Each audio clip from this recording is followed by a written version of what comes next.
The Moving Average Convergence Divergence, MACD, is a popular technical analysis tool used to identify changes in the strength, direction, momentum, and duration of a trend in a stock's price. It was developed by Gerald Appel in the late 1970s. The MACD indicator consists of three main components. MACD line.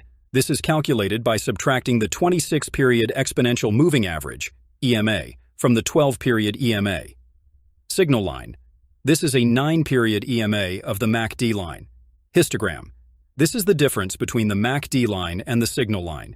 Traders use the MACD in several ways to generate buy and sell signals. Crossovers.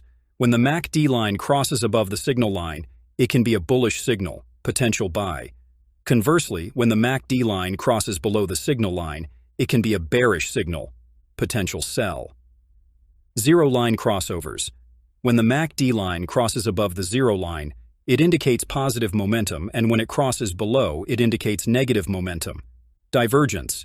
When the price of the security diverges from the MACD, it can indicate a potential reversal. For example, if the price is making new highs but the MACD is not, it might suggest a weakening trend. Histogram. The histogram helps to visualize the difference between the MACD and the signal line.